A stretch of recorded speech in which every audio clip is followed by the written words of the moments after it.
அனைவருக்கும் உற்சாகமான இனிய காலை வணக்கம். இந்த நாள் வெற்றிகரமான நாளாக அமைய டைகர் குடும்பம் சார்பாக வாழ்த்துகிறோம். சின்னஞ்சிறு இதயம், அதில் சிறகடிக்கும் கனவுகள் அத்தனையும் நிறைவேறும். உறுதியுடன் கூடிய விடாமுயற்சி இருந்தால் வேதனைகளும் சாதனைகளாய் மாறும். விடாமுயற்சி என்னும் விதை இருந்தால். இன்றைய நிகழ்வில் டைகர் விஷன் மிஷன் கூறுவதற்கு டைகர் மணிகண்டன் ஃப்ரம் சிவகங்கை அவர்களை அன்போடு அழைக்கிறோம். நன்றி டைகர் அகிலா கோபிநாத்.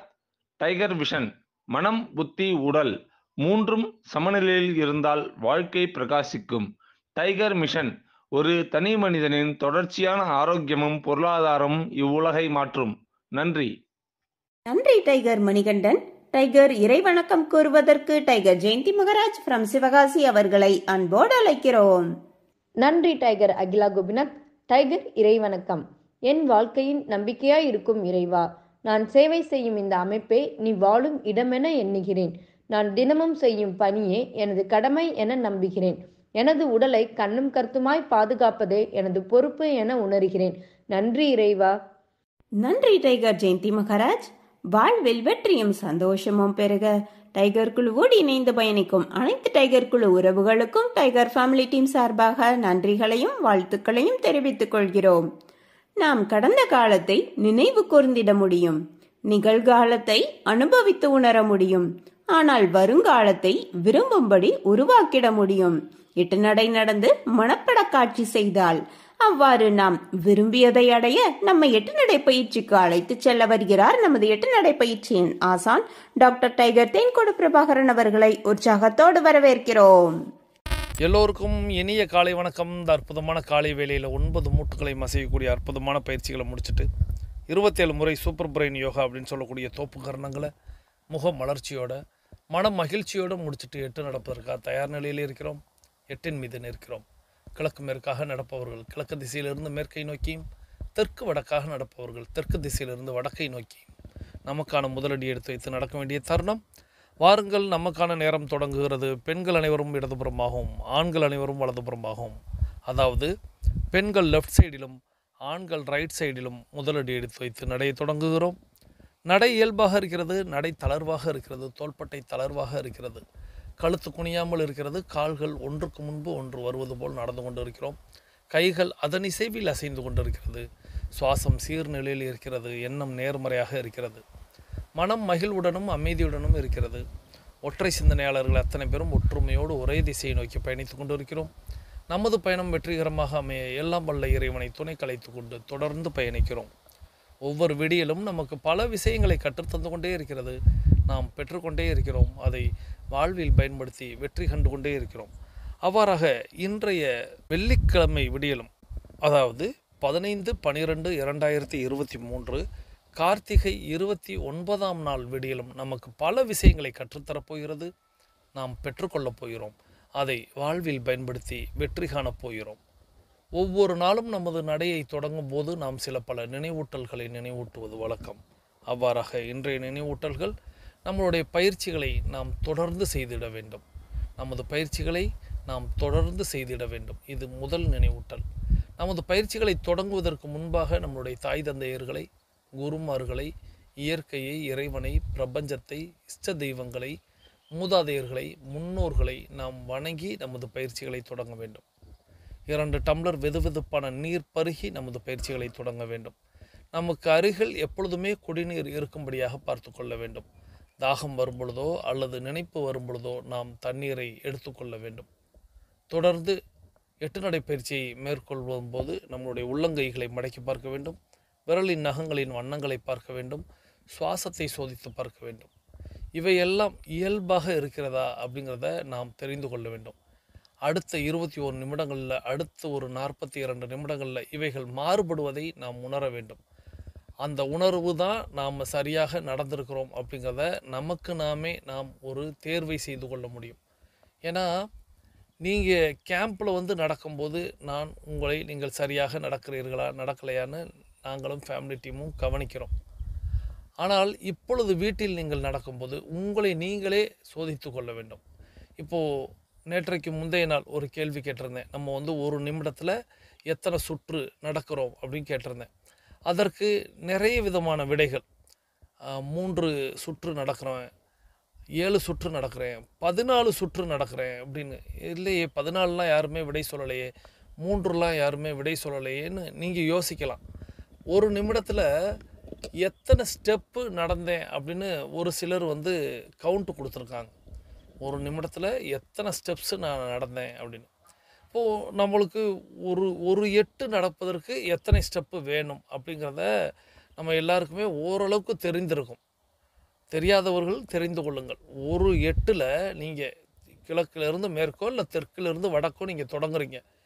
தெற்கிலிருந்து வடக்கு போய் வடக்கிலிருந்து தெற்கு வந்து சேருவதற்கு பேர் ஒரு எட்டு. தெற்கிலிருந்து வடக்கு போய் வடக்கிலிருந்து தெற்கு வந்து சேருவதற்கு தொடங்கிய இடத்துக்கு வருவதற்கு பேர் ஒரு எட்டு. இந்த ஒரு எட்டை எத்தனை ஸ்டெப்பு நடக்கணும் அப்படின்னா, இப்போ நீங்கள் எல்லாருமே எண்ணிக்கொண்டு நடக்கலாம், நடந்துட்டும் நீங்கள் பதில் அளிக்கலாம்.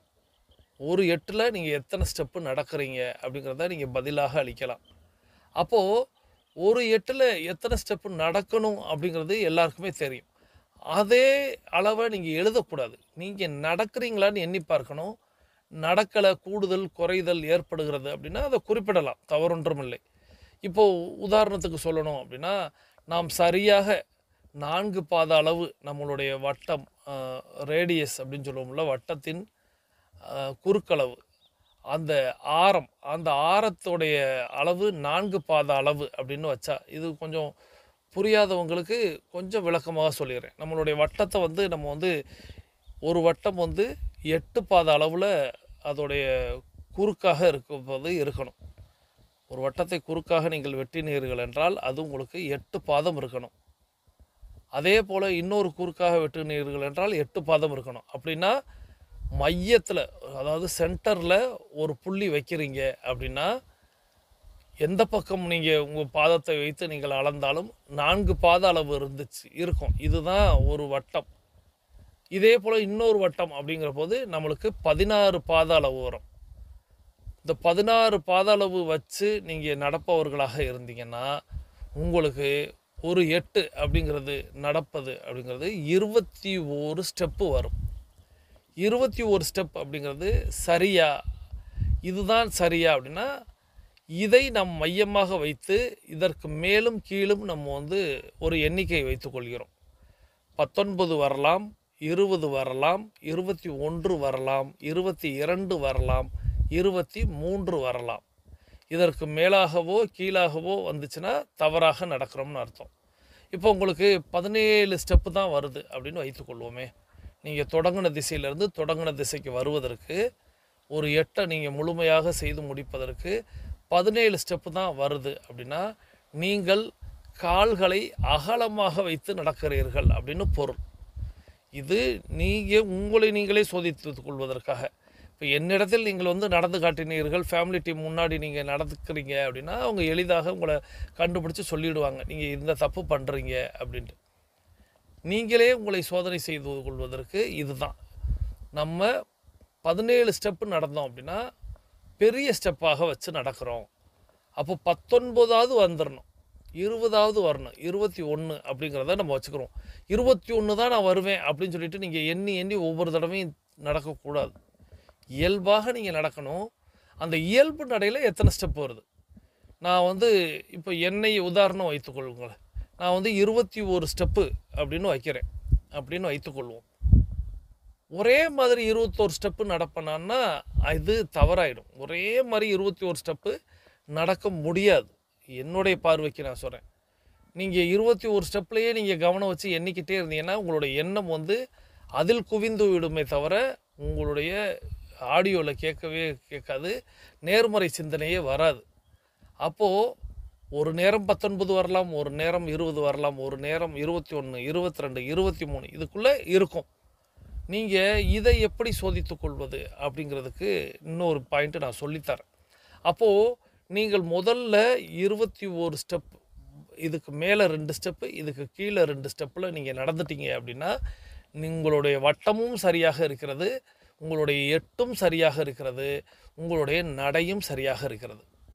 நீங்கள் 17 ஸ்டெப்பு வச்சு நடக்கிறீங்க அப்படின்னா நீங்கள் லாங் ஸ்டெப்பு வச்சு நடக்கிறீங்க. நீங்கள் ஒரு 24 ஸ்டெப்பு 25 ஸ்டெப்பு வைக்கிறீங்க அப்படின்னா ரொம்ப குறுகிய இடைவெளி வச்சு நடக்கிறீங்க.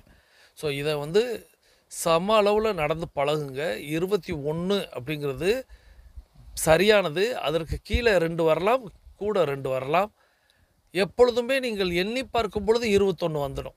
இப்போது நீங்கள் தொடங்கின திசையிலேருந்து தொடங்கின திசைக்கு வாங்க எண்ணுங்க அப்படின்னு சொல்லும்போது நிச்சயமாக 21 வருவது போல் நடந்துடும். அதே நேரத்தில் நீங்கள் இயல்பாக நடக்கும்போது உங்களை நான் கவனிக்கிறேன் அல்லது வேறு யாராவது பார்க்கிறார்கள் அப்படின்னா நீங்கள் இயல்பாக உங்களுடைய கவனம் வந்து ஆடியோவில் இருக்கும்போது உங்களுடைய சிந்தனை வந்து நேர்மறையாக இருக்கும் பொழுது நீங்கள் எத்தனை ஸ்டெப் வச்சு என்கிறத நீங்கள் எண்ணாத போது பிறர் அதை எண்ணி பார்த்தாங்கன்னா நிச்சயமாக இந்த நம்பருக்குள்ளே இருக்கும். 19லேருந்து 23க்குள்ளாக இருக்கும். ஸோ இந்த 19லேருந்து 23க்குள்ளாக உங்களுடைய நடை இருக்கிறது அப்படின்னா நீங்கள் எத்தனை சுற்று வருவீங்க அப்படிங்கிறது நான் சொல்கிறேன். நீங்கள் ஒரு நிமிடத்தில் உங்களுடைய இயல்பான வேகத்தில் நீங்கள் நடந்தீங்க அப்படின்னா குறைந்தபட்சம் 5 சுற்று, அதிகபட்சம் 6 சுற்று, இதுதான் முடியும். நான் பார்த்த வரைய, நான் ஃபேமிலி டீம்கிட்ட செக் பண்ணது வரைய, நான் நிறைய நபர்களை ஆய்வு செய்தது வரை நான் கண்டுபிடித்தது ஒரு நிமிடத்தில் ஒரு நபர் எத்தனை 8 நடக்கிறார் அப்படின்னா ஒரு 8ஐ வலம் வந்து அதுபோல் அவர் வந்து ஒரு நிமிடத்தில் எத்தனை 8ஐ வலம் வருகிறார் அப்படின்னா அவர் 5லிருந்து 6. அதுக்கு குறைவாகவோ அதுக்கு கூடுதலாகவோ இருந்துச்சுன்னா நீங்கள் வேக நடை நடக்கிறீங்க அல்லது மெது நடை நடக்கிறீங்கன்னு பொருள். அன்னம் போல் நடந்து நிறைய பேர் வந்து 3 ஸ்டெப்பு தான் அப்படின்லாம் எழுதியிருக்கீங்க. இது வந்து அன்னம் போல் நடப்பது. இயல்பாக நடக்கணும். அன்னம்ங்கிறது நம்மளுடைய நடையை விட மீண்டும் குறைவது. வேகமாக நடப்பது நம்மளுடைய நடையை விட அதிகமாக விரைவாக நடப்பது. இதை மட்டும் நீங்கள் மாற்றிக்கொள்ளுங்கள். ஒரு நிமிடத்தில் நீங்கள் 5லிருந்து 6 இதுக்குள்ளாகத்தான் இருக்கணும். இப்போது என்னுடைய ஸ்டெப்பு அப்படின்னு நான் சொல்கிறேன். நான் வந்து எளிதாக நீங்கள் தெரிந்து கொள்ளலாம், கண்டுபிடித்து கொள்ளலாம், நீங்கள் கவுண்ட் பண்ணாமே அப்படின்னு சொல்கிறதுக்கு ஒரு டிப்ஸு, அதை தான் சொல்கிறேன், அப்புறம் சொல்கிறேன் அப்படின்னு சொல்லிட்டு. இப்போது நம்மளுடைய ஸ்மார்ட் வாட்சஸ் நிறைய வந்துருச்சு. இந்த ஸ்மார்ட் வாட்ச் கட்டிக்கிட்டு நீங்கள் எல்லா நாளும் எல்லா நேரமும் நடக்கணும்னு நான் சொல்லலை. உங்களுடைய நடையினுடைய அளவை நீங்கள் தெரிந்து கொள்வதற்கு இந்த ஸ்மார்ட் வாட்சை வந்து நீங்கள் யூஸ் பண்ணிக்கலாம். ஸ்மார்ட் வாட்சில் எத்தனை ஸ்டெப்பு நீங்கள் வந்து நடக்கிறீங்க அப்படிங்கிறத தெரிந்து கொள்ளலாம். இது வந்து சரியாக பார்த்தீங்கன்னா எனக்கு ஆவரேஜாக 42 நிமிடங்களுக்கு 4200 ஸ்டெப் அப்படிங்கிறது ஆவரேஜாக வரும். 4200 இருந்து கூடுதலாகத்தான் இருக்கும். இப்போ நீங்கள் வந்து இதை கணக்கு பண்ணுனீங்க அப்படின்னா 42ஆல் அதை வகுத்தோம்னா 100 ஸ்டெப்பு ஒரு நிமிடத்திற்கு. அப்போ 100 ஸ்டெப்பு அப்படின்னா 21 அப்படிங்கிறத மையமாக வச்சு சில நேரங்களில் 19, 20, சில நேரங்களில் 22, 23ன்னு வந்தால் கூட நான் சரியாக ஒரு 8க்கு 20 ஸ்டெப் அப்படிங்கிறது வைக்கிறேன். 20 ஸ்டெப்பு வச்சா 5 முறை சுற்றி வந்தால் 100 ஸ்டெப்பு கிடைக்கிறது. ஸோ இந்த 100 ஸ்டெப்பு அப்படிங்கிறது ஒரு நிமிடத்துக்கு, அது 42 நிமிடங்களுக்கு, அது 4200 ஸ்டெப்பாக எனக்கு அந்த வாட்சில் காட்டுது. ஸோ அந்த வாட்சோடைய இமேஜை கூட நான் உங்களுக்கு ஏற்கனவே எடுத்து வைத்த ஃபோட்டோ இருந்துச்சுன்னா அதை அனுப்புகிறேன். இல்லைன்னா இன்றைக்கி நடந்துட்டு அந்த இமேஜை நாளைக்கு உங்களுக்கு ஷேர் பண்ணுறேன். ஸோ இதை மட்டும் நீங்கள் வந்து நீங்களும் சோதித்து பார்க்கலாம். ஸ்மார்ட் வாட்ச் இருக்கும். ஸ்மார்ட் வாட்ச் இல்லை அப்படின்னா உங்களுடைய மொபைல் ஃபோனை ஒரு நாள் மட்டும் கையிலேயே வைத்துக்கொண்டு, ஏன்னா நம்ம எல்லாருமே ப்ளூடூத் ஹெட்செட் வச்சோ அல்லது ஸ்பீக்கர் போட்டோ தான் ஆடியோ கேட்போம். செல்லை தூக்கிக்கிட்டு நடக்க மாட்டீங்கன்னு நான் நம்புகிறேன். நீங்கள் முடிந்த மட்டும் செல்லை தூக்கி கொண்டு நடக்காதீர்கள். செல்லை வைத்து கொண்டு நீங்கள் நடக்காதீங்க. ப்ளூடூத் ஹெட்செட் யூஸ் பண்ணுங்கள். வயர்டு ஹெட்செட் அப்படிங்கிறது நீங்கள் வச்சு பாக்கெட்டில் வச்சு நடக்கிறீங்க அப்படின்னா அது உங்களை கொஞ்சம் டிஸ்டர்ப் பண்ணும். இல்லைன்னா ப்ளூடூத் ஸ்பீக்கர் போட்டு நீங்கள் வந்து கேளுங்க. உங்களுடைய ஸ்பீக்கரில் அந்த ஆடியோவை கேட்கலாம். அல்லது மொபைல் ஃபோனை, ஏன்னா நீங்கள் வந்து மற்றவர்களுக்கு டிஸ்டர்ப் இல்லாமல் இருக்கணும்னா எனக்கு தெரிந்து ப்ளூடூத் ஹெட்செட் வச்சுக்கலாம். இந்த ப்ளூடூத் ஹெட்செட்டில் நீங்கள் வந்து ஒரு காதில் மட்டும் மாட்டிக்கிட்டு கூட நீங்கள் கவனத்தோடு நடக்கலாம். ஸோ நீங்கள் வந்து ஒரு நாள் மட்டும் உங்கள் மொபைல் ஃபோனை கையில் வச்சுக்கிட்டு, உங்கள்கிட்ட வந்து ஸ்மார்ட் வாட்ச் இல்லை அப்படின்னா உங்களுடைய மொபைல் ஃபோனையே கையில் வச்சுக்கிட்டு, உங்கள் மொபைல் ஃபோனில் அந்த ஆப்ஷன் இருக்கும் உங்களுக்கு, நீங்கள் எத்தனை ஸ்டெப்பு நடக்கிறீங்க அப்படிங்கிறத. ஒருவேளை அந்த ஆப்ஷன் இல்லை அப்படின்னா அதுக்குன்னு ஆப் நிறைய இருக்குது, அதை நீங்கள் வந்து டவுன்லோட் பண்ணிக்கலாம். உங்களுக்கு எந்தெந்த ஆப் அப்படிங்கிறத கூட நான் அப்புறமா தேடி எடுத்து அனுப்புகிறேன். ஏன்னா என்கிட்ட ஸ்மார்ட் வாட்ச் வந்ததுக்கப்புறம் நான் அந்த ஆப்பெல்லாம் அன்இன்ஸ்டால் பண்ணிட்டேன். ஸோ நான் உங்களுக்கு நாளைக்கு, ஏன்னா இப்போ நம்ம வந்து அப்லோட் பண்ணிடுவோம் உடனடியாக, ஸோ இன்றைக்கி நம்ம நடந்தாகணும் அப்படிங்கிறதுனால நாளைக்கு நான் வந்து உங்களுக்கு அந்த ஆப்புகளுடைய இமேஜஸ் கூட ஸ்க்ரீனில் வைக்கிறேன். முடிந்த மட்டும் இன்றைக்கே வைக்க முயற்சி பண்ணுறேன். நேரம் இல்லை, அதாவது நம்மளுக்கு வீடியோ அப்லோட் பண்ணணும், அதுக்குள்ளே அந்த ஆப்பெல்லாம் கண்டுபிடிக்க முடியலை அப்படின்னா நாளைக்கான நிகழ்வில் நான் வந்து அந்த ஆப்லாம் காட்டுறேன். நீங்கள் அந்த ஆப்பை டவுன்லோட் பண்ணி வச்சுக்கலாம். வச்சுக்கிட்டு ஒரே ஒரு நாள் நீங்கள் எப்போ பார்த்தாலும் நான் எத்தனை ஸ்டெப்பு நடக்கிறேன் அப்படின்னு அந்த கால்குலேஷன் கணக்கில் நீங்கள் போயிடாதீங்க. உங்களுடைய கவனத்தை தேவையில்லாமல் சிதறடித்து விடாதீர்கள். அதுதான் நான் இப்போ சொல்கிறது. ஸ்மார்ட் வாட்ச் வச்சுருக்கீங்க, இல்லை உங்கள் பிள்ளைங்கள்ட்ட இருக்குது அப்படின்னா அந்த ஒரு முறை மட்டும் 8 நடை நடக்கும்போது மட்டும் நீங்கள் செய்து பாருங்கள். ஸோ இந்த 4200 ஸ்டெப் அப்படிங்கிறது ஒரு 3.25 கிலோமீட்டரிலிருந்து 3.5 கிலோமீட்டர் அப்படிங்கிறது வரும். இதை வந்து கலோரியில் கன்வெர்ட் பண்ணி பார்த்தோம் அப்படின்னா ஒரு 230லேருந்து ஒரு 250 கலோரி அப்படிங்கிற ஒரு அளவு வரும். ஸோ இதெல்லாம் உங்களுடைய ஸ்மார்ட் வாட்சே காட்டும். நீங்கள் எவ்வளோ தூரம் நடந்திருக்கீங்க, எவ்வளவு கலோரியை வந்து நீங்கள் செலவழிச்சிருக்கீங்க, எத்தனை நேரத்தில் எடுத்துருக்கிறீங்க, இந்த மாதிரி சொல்லும். ஸோ 8 நடை அப்படிங்கிறது நம்ம வந்து காலையிலும் மாலையிலும் நடந்தோம்னா நமக்கு வந்து ஒரு 6.5லேருந்து 7 கிலோமீட்டர் அப்படிங்கிற ஒரு அளவு நம்ம நடந்திருப்போம். இதுக்கு தான் நான் காலையில் ஒரு முறை மாலையில் ஒரு முறை நடங்க அப்படின்னு எல்லார்கிட்டையும் சொல்லுவது. ஏன்னா குறைந்தபட்சம் நம்ம வந்து ஒரு 10,000 ஸ்டெப்பு நம்ம நடக்கணும் அப்படின்னு இப்போ உள்ள மருத்துவர்களே சொல்லிக்கிட்டு இருக்காங்க. 10,000 ஸ்டெப் அப்படிங்கிறது நான் நடைப்பயிற்சியில் மட்டும் நீங்கள் ஒரு 9,000 ஸ்டெப்பு கொண்டு வந்துடுறோம். இயல்பில் நீங்கள் வீட்டுக்குள்ளே நடக்கும்போது அது தாராளமாக ஒரு 3,000 4,000 ஸ்டெப்பு வரும். இயல்பாக நீங்கள் வீட்டில் உள்ள பெண்கள் அப்படிங்கிறவங்க நீங்கள் கிச்சனுக்கும் ஹாலுக்கும் உங்களுடைய வரவேற்பறைக்கும் அல்லது உங்களுடைய வாசலுக்கும் நீங்கள் போய் வரக்கூடிய தூரம் இருக்கிறது அல்லவா, இது வந்து 4,000 வரும். இதை கொண்டு வந்து இதோடு ஒப்பிட்டு சரி நம்ம 10,000 நடந்துட்டோம்னு சொல்லக்கூடாது. இயல்பு நடைங்கிறது வந்து அது பயிற்சியே இல்லை, அது இயல்பாக நடக்கிறது. அது நீங்கள் நடக்கணும், அது இயல்பாக உங்களுடைய உடலில் சக்தியை வந்து நீங்கள் செலவழித்தாகணும், அது வேறு. ஆனால் நம்மளுடைய நடைப்பயிற்சியில் அல்லது உடற்பயிற்சியில் 10,000 ஸ்டெப்பு வைக்கணும் அப்படிங்கிறது தான் நவீன மருத்துவ உலகம் கூட ஏற்றுக்கொள்ளக்கூடியது. ஆகையால் காலையிலும் மாலையிலும் நீங்கள் நடந்தீங்க அப்படின்னாலே குறைந்தபட்சம் 9,000 அப்படிங்கிறது வந்துடும். ஸோ 10,000 நம்ம வந்து ரீச் பண்ணிடலாம் ரொம்ப எளிதாக. இந்த 10,000 ஸ்டெப்பு நடப்பதனால் ஒரு துறவி கூட சொல்லியிருப்பார், ஒரு மனிதனுடைய ஆரோக்கியம் 3 கிலோமீட்டரில் உள்ளது அப்படின்னு சொல்லியிருப்பார். ஒரு மனிதனுடைய ஆரோக்கியம் 3 கிலோமீட்டரில் உள்ளது. ஆகையால் அதை 3 கிலோமீட்டர் சென்று அதை எடுத்து மீண்டும் திரும்பி வர வேண்டும் அப்படின்னு சொல்லுவார். அப்படின்னா 6 கிலோமீட்டர். அது வந்து நீங்கள் காலையிலும் மாலையிலும் 8 நடை நடந்தீங்கன்னா உங்களுக்கு நித்தம் ஆரோக்கியம் கிடைத்து கொண்டே இருக்கும். உடனே நான் இப்போ தானே தொடங்கியிருக்கிறேன் அப்படின்னா ஒன்றும் இல்லை. உங்களுக்கு எப்போ ஏதுவான நேரம் வருகிறதோ அதற்கு தகுந்த உங்களுடைய வேலையை நீங்கள் மாற்றுகிறீர்களோ அதுவரை நீங்கள் ஒரு நேரம் நடங்க, அதுக்கப்புறம் 2 நேரம் நடங்க. நான் இதெல்லாம் ஏன் சொல்கிறேங்கிறதுக்கும் வந்துடுறேன். இப்போது நம்ம வந்து காலையில் நடக்கிறோம், 250 கலோரியை குறைக்கிறோம் அப்படின்னு வச்சுக்கிறோம். மாலையிலும் நடக்கிறோம் அப்படின்னா 500 கலோரி அப்படிங்கிறது வரும். இந்த 500 கலோரி இன்ட்டு 10 நாட்கள் அப்படின்னு நீங்கள் வச்சிங்க அப்படின்னா 5,000 கலோரி. 500 கலோரி இன்ட்டு 10 நாட்கள் வச்சிங்கன்னா 5,000 கலோரி.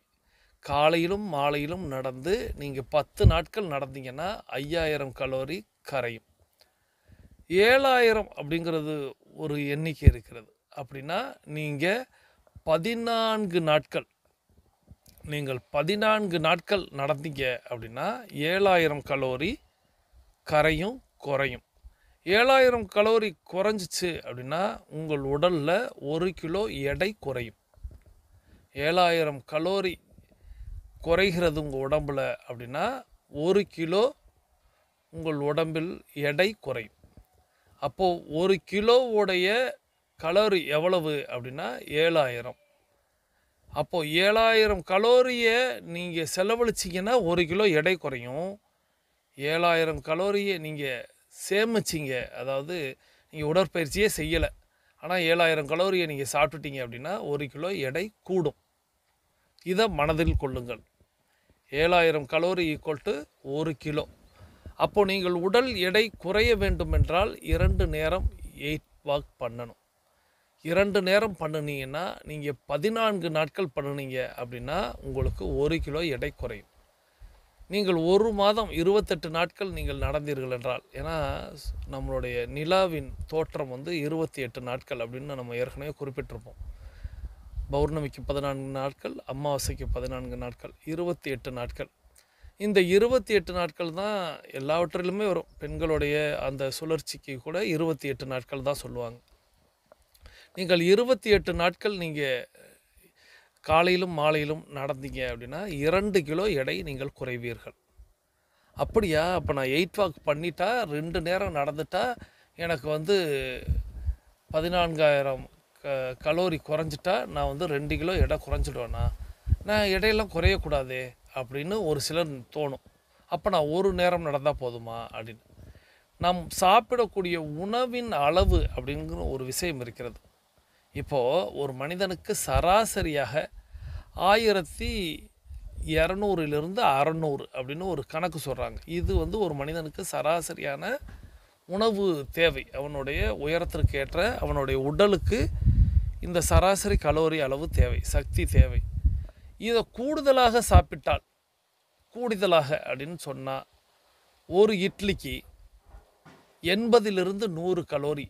ஒரு இட்லிக்கு மட்டும் நான் சொல்வது, ஒரு இட்லிக்கு 80 100 கலோரி.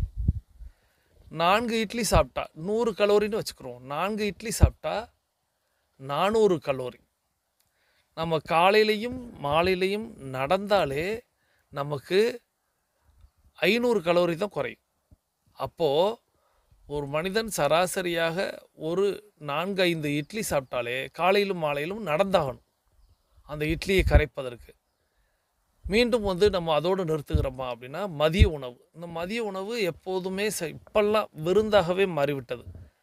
அந்த விருந்து உணவு அப்படிங்கிறது நீங்கள் ஒவ்வொன்றுக்கும் கால்குலேட் பண்ணீங்க அப்படின்னா 800 1000 கலோரி வந்துடும். சரி, 800 1000 வர்றேன், அது எப்படி அப்படின்லாம் நீங்கள் யோசிக்கிற மாதிரி எனக்கே தோன்றுகிறது. சரி, நீங்கள் யோசிச்சுக்கிட்டே நம்மளுடைய 8 நடையின் முதல் சுற்றை நிறைவு கொண்டு வரலாம். வாருங்கள், அனைவரும் தொடங்கிய திசைக்கு வந்து விடலாம். கிழக்கு மேற்காக தொடங்கியவர்கள் கிழக்கு திசையிலும், தெற்கு வடக்காக தொடங்கியவர்கள் தெற்கு திசைக்கும் வந்து விடுகிறோம். நமது உள்ளங்கைகளை மடக்கி பார்க்கிறோம். இறுக்கமாக இருக்கிறது. விரலின் நகங்களின் வண்ணங்களை பார்க்கிறோம். சிவப்பு வண்ணத்தில் மாறிக்கொண்டு இருக்கிறது. சுவாசத்தை சோதித்து பார்க்கிறோம். 2வது நாசியிலும் சன்னமாக சுவாசம் வரக்கூடிய இந்த வேளையில் தண்ணீர் பருகி கொள்கிறோம். நமக்கு அருகில் இருக்கக்கூடிய குடிநீரை எடுத்து நிறுத்தி நிதானித்து ரசித்து ருசித்து பருகி கொள்கிறோம். தண்ணீர் பருகுதல் அப்படிங்கிறது ஒரு கலை. அந்த கலையை நாம் பழக வேண்டும். தண்ணீர் பருகுதல் மட்டுமல்ல, நம்ம சுவாச பயிற்சி, மூச்சு பயிற்சி அப்படின்லாம் எடுப்பதை கேள்விப்பட்டிருப்போம். மூச்சு அப்படிங்கிறது இயல்பாக தானே எடுத்துக்கிட்டு இருக்கோம். அப்புறம் ஏன் மூச்சு பயிற்சின்னு ஒன்று எடுக்கிறோம்? மூச்சு பயிற்சி அப்படிங்கிறது தேவையா அப்படின்னு சில பேர் கேட்கலாம். ஏன்னாங்க, சிறு குழந்தையிலேருந்து நம்ம பிறந்ததுலேருந்தே சுவாசம் அப்படிங்கிறது நடந்து கொண்டு தானே இருக்கிறது. ஆனால் மூச்சு பயிற்சிலாம் சொல்லி கொடுக்குறாங்களே அப்படின்னு. அப்போது இயல்பாக செய்யக்கூடிய ஒரு விஷயத்தையே நாம் தப்பாக செய்கிறோம் அப்படின்னு தானே பொருள். சுவாசம் அப்படிங்கிறது அந்த நுரையீரல் நிரம்பி, நுரையீரல் சுருங்கி, நுரையீரல் நிரம்பி, நுரையீரல் சுருங்கின்னு செய்யணும். நாம் செய்யலை. ஆதி காலத்திலிருந்து செய்து கொண்டிருக்கோம், ஆனால் தவறாக செய்து கொண்டிருக்கோம். அப்போது மூச்சு பயிற்சி அப்படின்னு ஒன்று கற்றுக் கொடுக்குறார்கள். அதுபோல் இந்த தண்ணீர் பருகுதலும் அப்படி தான். ஏங்க, தாகம் எடுத்தால் குடிக்க போகிறோம், இதுக்கெல்லாம் பயிற்சியா அப்படின்னு கேட்கலாம். தண்ணீர் குடிக்கிறதையும் இப்படி தான். ஒவ்வொரு நொடியும் இழுக்கக்கூடிய மூச்சையே நம்ம தவறாக சுவாசித்து கொண்டு இருக்கிறோம். அதனால் மூச்சு பயிற்சியெல்லாம் சொல்லிக் கொடுக்க வேண்டியதாக இருக்கிறது. ஆனால் தண்ணீர் பருகுதல் அப்படிங்கிறது இன்றைக்கி நிறைய பேர் மறந்தே போயிட்டோம். தண்ணீர் குடிக்கிறதுனா அப்படியா? தண்ணீரை 20 ரூபா கேனில் கொடுத்து வாங்குறதுக்கு கூல்ட்ரிங்க்ஸை 20 ரூபாய்க்கு வாங்கி குடிச்சிடலாமே, 10 ரூபாய்க்கு வாங்கி குடிச்சிடலாமேங்கிற எண்ணத்தை நமக்கு தோன்ற வைத்து விடுகிறார்கள். ஆக தண்ணீர் பருகுதல் அப்படிங்கிறது ஒரு கலை. அந்த கலையை நீங்கள் மறக்காமல் இங்கேயாவது நீங்கள் கடைபிடிக்க வேண்டும். தண்ணீரை பறிக்கிறீங்க, இப்போ நம்மளுடைய மொபைல் ஃபோனை கையில் எடுத்துக்கிறீங்க, கமெண்ட் பண்ண போயிடுறீங்க. இன்றைக்கி நம்ம என்ன கமெண்ட் பண்ண போயிடும் அப்படின்னா, நான் இப்போது இடைவேளைக்கு முன்பாக ஒரு விஷயம் சொன்னேன். என்ன, இந்த கலோரி, மதியான உணவு, விருந்து உணவு அப்படின்னு சொன்னேன். மதிய உணவு ஒவ்வொருத்தவங்களுக்கும் ஒவ்வொரு வேலையிலையும் ஒவ்வொரு மாதிரி அமையும். சில நாட்களில் வெறும் ரசமும் துவையலும் கூட சில நேரங்கள் சாப்பிடுவது போல் ஆகிடும். ஒரு சில நேரங்களில் பெரிய விருந்து உணவு போல் அமைந்துவிடும். இந்த பெரிய விருந்து உணவு அப்படின்னு ஒன்று இருக்கிறது அல்லவா, அந்த மாதிரி நீங்கள் சாப்பிட்டால், நான் சொல்வது சராசரியாக எல்லா நாட்களிலும் இல்லாமல் நான் சொல்வது, ஏதேனும் ஒரு நாள் நீங்கள் விருந்து சாப்பாடு அப்படின்னு சாப்பிட்றீங்கன்னு வச்சுக்கிறோங்க. அது வீட்டிலையோ வெளியிலையோ அல்லது கடையிலையோ நீங்கள் சாப்பிடும்படியாக ஆயிடுது. அந்த உணவு என்னவெல்லாம் இருக்கும், இதுதான் இப்போ நீங்கள் பட்டியலிட போகிறீங்க. அந்த உணவில் என்னவெல்லாம் இருக்கும், அதாவது நான் இப்போ ஒரு உதாரணத்துக்கு சொல்கிறேன். இப்போ வடை இருக்கலாம், பாயாசம் இருக்கலாம், அப்பளம் இருக்கலாம், இதெல்லாம் கூடுதல் தானே. இப்போ இதோடு சேர்ந்து 3 பொரியல் இருக்கலாம், 2 கூட்டு இருக்கலாம், பழங்கள் இருக்கலாம், இன்னும் இத்தியாதின்னு போய்கிட்டே இருக்கும்னு வச்சுக்கிறோங்களேன். அந்த பட்டியலை இடுங்கள். ஒரு விருந்து உணவுனா நீங்கள் ஏதேனும் ஒரு விருந்தை எழுதாதீங்க. நீங்கள் விருந்து உணவு, விரும்பி உண்ணக்கூடிய விருந்து உணவு அது என்ன அப்படிங்கிறத எழுதுங்க. அதிலிருந்தே நான் கணக்கு எடுத்துக்கிறேன். ஸோ இப்போ நம்ம பட்டியலிடப்படும் போது நாம் சாப்பிடக்கூடிய ஒரு தரமான விருந்து உணவு, அதில் உள்ள உணவு வகைகள் அப்படின்னு பட்டியலிடுங்க. இதில் கூச்சப்படுறதுக்கோ வெக்கப்படுறதுக்கோ இல்லை. எல்லாருமே விருந்து உணவுனா இவ்வளவு தான் சாப்பிடுவோம், அதில் தவறொன்றும் இல்லை. எங்கே அந்த பட்டியலை காட்டுங்கள், பார்க்கலாம். தட்டச்சு செய்யுங்கள். தட்டச்சு செய்து கொண்டே நம்மளுடைய 8 நடையின் 2வது சுற்றை தொடங்குகிறோம். இப்பொழுது ஆண்கள் அனைவரும் இடதுபுறமாகவும் பெண்கள் அனைவரும் வலதுபுறமாகவும், அதாவது ஆண்கள் லெஃப்ட் சைடிலும் பெண்கள் ரைட் சைடிலும் முதலடி எடுத்து வைத்து நடையை தொடங்குகிறோம். நடை இயல்பாக இருக்கிறது, நடை தளர்வாக இருக்கிறது, தோள்பட்டை தளர்வாக இருக்கிறது, கழுத்து குனியாமல் இருக்கிறது, கால்கள் ஒன்றுக்கு முன்பு ஒன்று வருவது போல் நடந்து கொண்டு இருக்கிறோம். கைகள் அதனை செய்வில் அசைந்து கொண்டு இருக்கிறது. சுவாசம் சீர் நிலையில் இருக்கிறது. எண்ணம் நேர்மறையாக இருக்கிறது. மனம் மகிழ்வுடனும் அமைதியுடனும் இருக்கிறது. ஒற்றை சிந்தனையாளர்கள் அத்தனை பேரும் ஒற்றுமையோடு ஒரே திசையை நோக்கி பயணித்து கொண்டு இருக்கிறோம். நமது பயணம் வெற்றிகரமாக அமைய எல்லாம் வல்ல இறைவனை துணை கலைத்து கொண்டு தொடர்ந்து பயணிக்கிறோம்.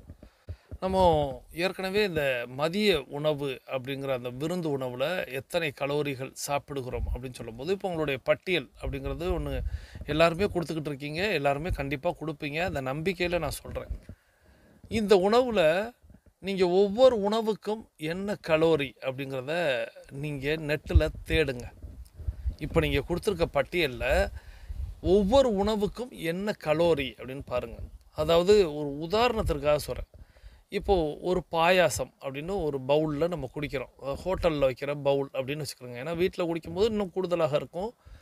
ஒரு 100 ml அல்லது ஒரு 75 ml பவுலில் உள்ள பாயாசத்தின் கலோரி எவ்வளவு அப்படின்னு கேளுங்க. நீங்கள் என்ன பட்டியல் போட்டிருக்கீங்களோ, அதில் வெஜிடேரியன் இருந்தாலும் சரி, நான் வெஜிடேரியன் இருந்தாலும் சரி, ஒவ்வொன்றையும் நீங்கள் கேளுங்க.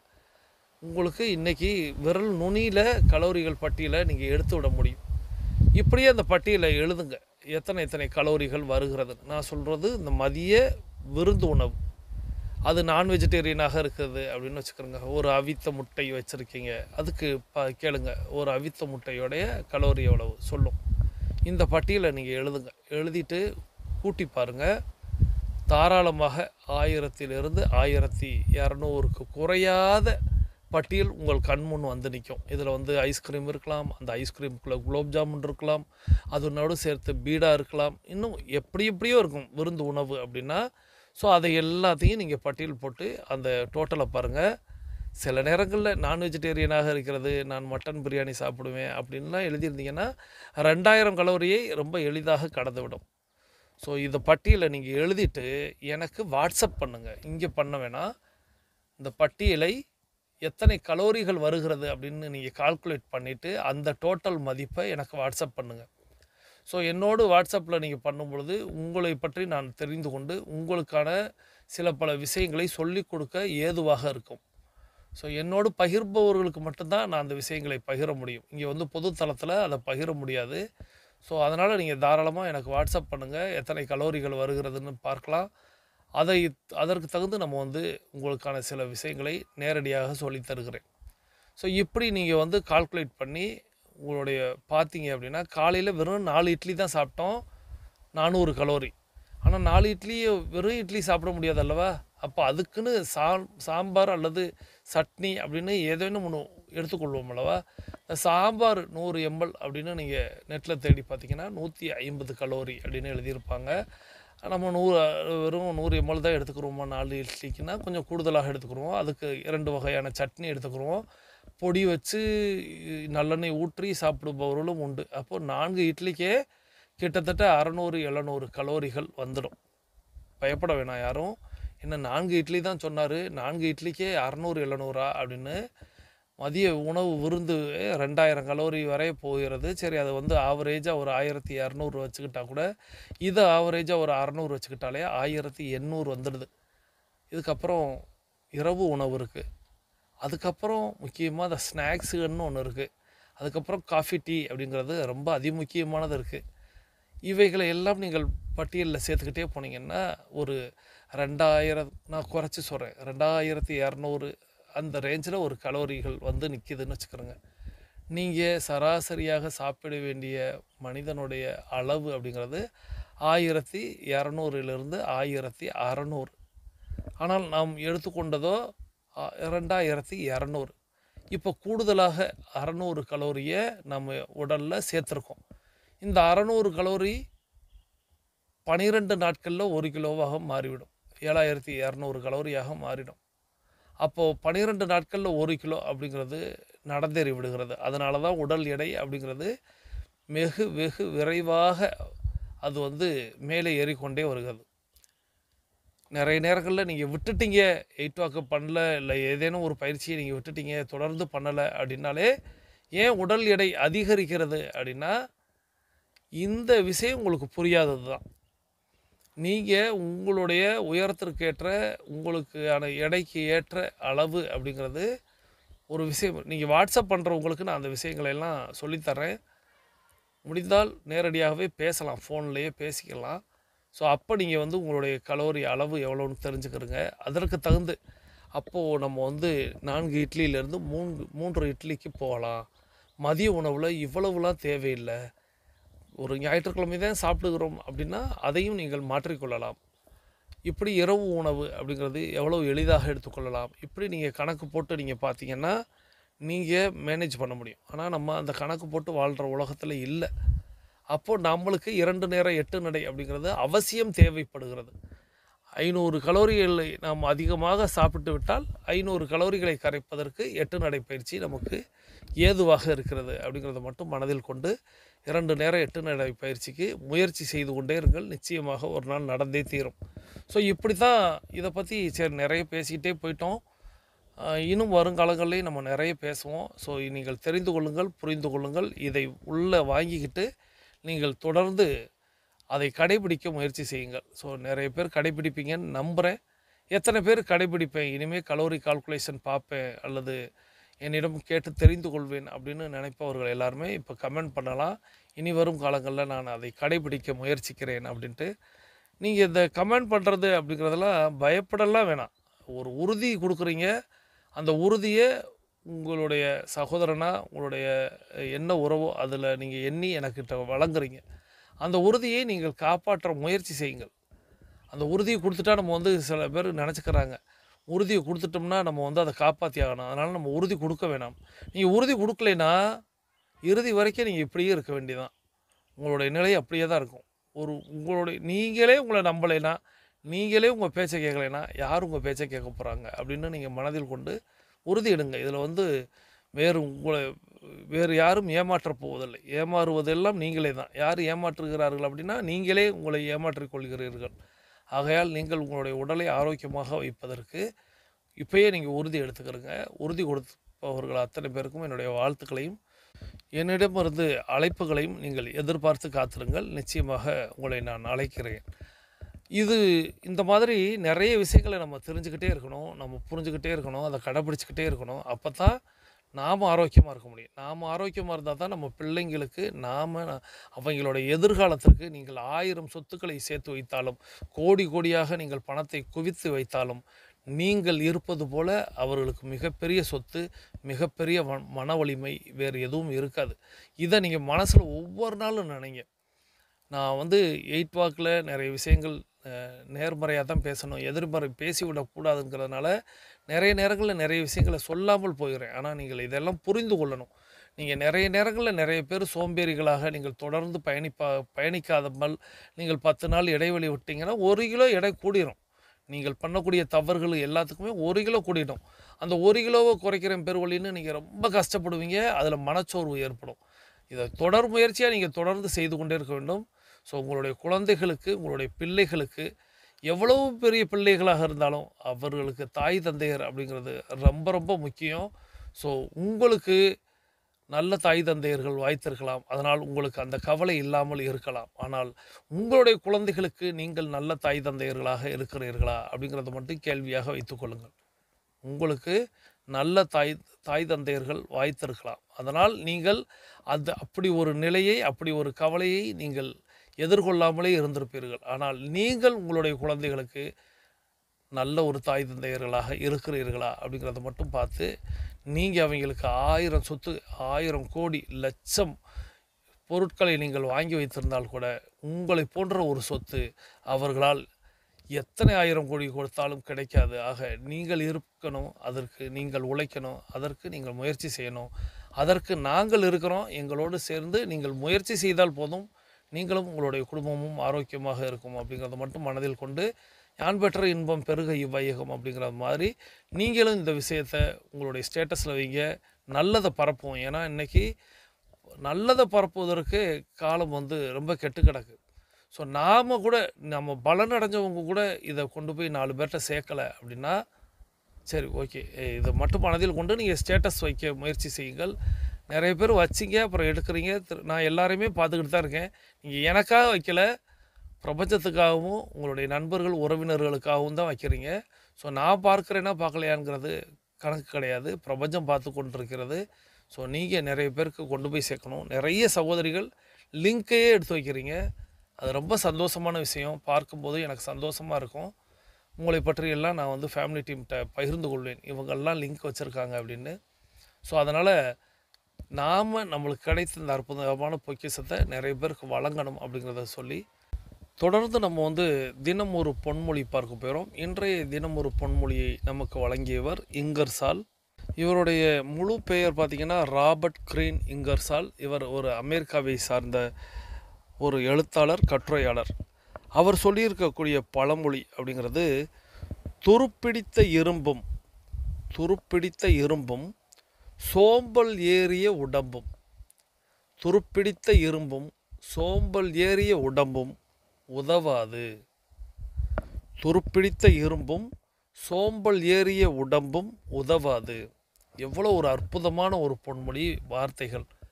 துருப்பிடித்த இரும்பு, ஒரு இரும்பு அப்படின்னா அது நம்மளுக்கு எவ்வளவுக்கு எவ்வளோ பலமாக இருக்கும், எவ்வளோக்கு எவ்வளோ ஸ்ட்ராங்காக இருக்கும், வலிமை, கட்டடத்துக்கு உறுதி அப்படின்லாம் நம்ம விளம்பரம் பார்த்துருப்போம். ஏன்னா அந்த அளவுக்கு அந்த இரும்பு தான் இன்றைக்கி எல்லாவற்றையும் தாங்கும். அந்த இரும்பு துருப்பிடிச்சிருச்சுன்னா ஒன்றுத்துக்குமே உதவாது. இப்போது நம்மளுடைய கட்டடங்களில் நம்மளை தாங்கி நிற்கக்கூடிய அந்த இரும்பையே அந்த கம்பிகளுக்கு பெயிண்ட் அடித்து தான் உள்ளே வைப்பாங்க. ஏன்னா அது துரு ஏறிவிடக்கூடாது. உங்களுடைய மொட்டை மாடியில் சில நேரங்களில் அடுத்த தளம் எழுப்புவதற்காக கம்பிகளை நீட்டி விட்டுருப்பீங்க. அந்த கம்பிகளில் கூட பெயிண்ட் அடித்து வச்சுருப்பாங்க. அந்த பெயிண்ட்டை நம்ம மெயின்டைன் பண்ணணும், அந்த பெயிண்ட் அடிக்கணும், இல்லைன்னா அவற்றை மூடியாவது வைத்திருக்க வேண்டும். துருப்பிடிச்சிடுச்சு அப்படின்னா அது பிரயோஜனம் இல்லாமல் போயிடும். அதுக்காக துருப்பிடித்த இரும்புங்கிறது அவ்வளோ பலம். அந்த பலமான அந்த இரும்புக்கு துருப்பிடிச்சிடுச்சு அப்படின்னா அது யூஸ்லெஸ் ஆயிரும், எதுக்குமே பயன்படாது. அதை நம்பி, மண் குதிரையை நம்பி நம்ம ஆற்றில் இறங்கின கதையே ஆயிரும். ஸோ அந்த பழமொழியை இன்னொரு நாளைக்கு பார்க்கலாம். மண் குதிரை தானா அல்லது மண் குதிரா அப்படிங்கிறது. ஸோ நம்ம இப்போ அதுக்கு எடுத்துக்கிட்டோம் அப்படின்னா அந்த இரும்பை நம்பி நம்ம களத்தில் இறங்க முடியுமா? அதே போல் தான் உடம்பு அப்படிங்கிறதும் கிட்டத்தட்ட இரும்புக்கு சம்பந்தம், பலம் வாய்ந்தது. நம்ம மனிதனுடைய உடல் அப்படிங்கிறது பலம் வாய்ந்தது. இதால் சாதிக்க முடியாதது எதுவுமே இல்லை, எல்லாவற்றையும் சாதிக்க முடியும். எப்போ அப்படின்னா சுறுசுறுப்பாக இருக்கும் பொழுது மட்டும்தான், ஆற்றலோடு இருக்கும்போது மட்டும்தான். அதில் சோம்பல் அப்படின்னு ஒன்று குடிகொண்டுருச்சுன்னா அது துருப்பிடிச்சதுக்கு சமமாயிடுது. இந்த சோம்பல் அப்படிங்கிற இந்த சோம்பேறித்தனம் அப்படிங்கிறது, இந்த சொல் பேச்சு கேளாமை அப்படிங்கிறது, இது எல்லாமே அந்த உடம்பை கெடுத்துடும். நாளைக்கு பார்த்துக்கலாம், நாளைக்கு பார்த்துக்கலாம், நாளைக்கு பார்த்துக்கலாம்னு நம்ம உடற்பயிற்சி செய்யணும் அப்படின்னு சொன்னாலே நாளைக்கு பார்த்துக்கலாம்னு தோணுது அல்லவா? இதுக்கு பேர் தான் சோம்பல். சோம்பல் எங்கே இருந்தெல்லாம் வரும் அப்படின்னா, முதல்ல படுக்கையை விட்டு எழும்பொழுதே வந்துடும். எழுணுமா அப்படின்னு கேட்கும். அலாரத்தை ஆஃப் பண்ணும். ஸ்னூஸ் பட்டன் 100 போட்டிருந்தா கூட ஸ்னூஸை தட்டி விட்டுக்கிட்டே இருக்கும். தூங்கி எழும்பொழுது கஷ்டமாக எழுந்து படுக்கையை கூட மடிக்கிறதில்ல. நிறைய பேர் குழந்தைகளுக்கு இந்த இடத்துல நான் சொல்லிக் கொடுக்கணும். முக்கியமான பாடம், நம்மளுடைய முதல் பாடம் அப்படிங்கிறது, நாம் சொன்ன நேரத்துக்கு எழணும். இது முதல் பாடம். 2வது பாடம் அப்படிங்கிறது, நம்மளுடைய படுக்கையை நாமே மடித்து வைப்பது.